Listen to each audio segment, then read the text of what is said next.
Saudara-saudari, sistem kebajikan kita, negara kita ni masih lagi ditakut lama, masih lagi tidak dapat menyelesaikan banyak masalah, lebih-lebih lagi masalah golongan rentan.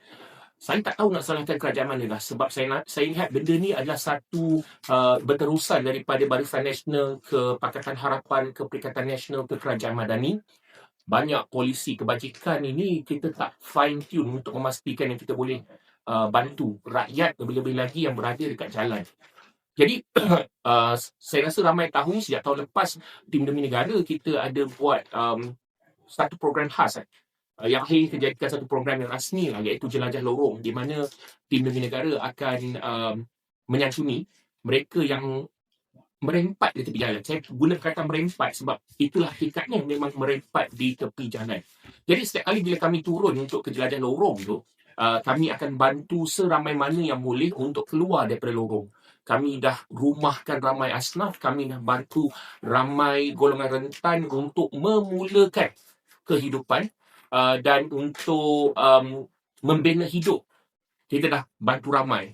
Tahun ini kita mulakan lagi Jelajah Lorong minggu lepas pada hari Sabtu. Kami dah mula keluar untuk melihat situasi dan situasi itu memang tak bagus. So daripada Jelajah Lorong mini, kita panggil yang kecil ni, kita panggil mini lah, yang besar kita panggil mega.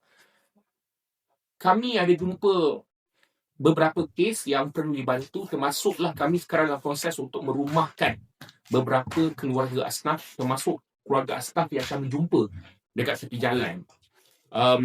Bagaimana kami cari duit untuk cuba membantu, walaupun akhirnya kami akan hubungi mereka kepada agensi seperti zakat. Salah satu cara kami mencari duit ialah dengan jual barang-barang, seperti mana anda tahu kami jual teh moringa, dan produk kedua yang paling laku adalah sabun ni. Ini adalah sabun Alipo, sabun minyak zaitun dengan sedikit minyak salam, iaitu sabun Alipo Jebeli. Itu Jebeli, itu adalah nama keluarga dia, Jebeli. Sabun ini adalah produk kedua kami paling laris, saudara-saudari. Dia orang panggil sabun ni sabun ajaib. Sabun ajaib sebab sabun ni memang bagus untuk pelbagai masalah kulit. Anda ada masalah kulit, anda tak ada masalah kulit, anda boleh pakai. Sabun ini digunakan daripada hujung rambut sampai hujung kaki. Ya. Anda boleh gunakan, kalau lelaki guna sabun ni hari-hari, boleh tahan 6 minggu ke 2 bulan. Ya.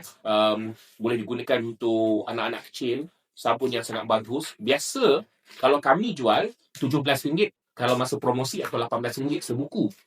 Kalau dekat Shopee, sabun Jebeli ni diorang jual RM30. Tetapi sebab kami dah mula Jelajah Lorong dan kami mencari dana untuk membiayai aktiviti Jelajah Lorong, kami buat jualan yang sangat-sangat berbandoi lah untuk anda, iaitu 2 buku sabun Jebeli ni, sabun Alipo Syria ini, kami jual hanya pada harga RM30.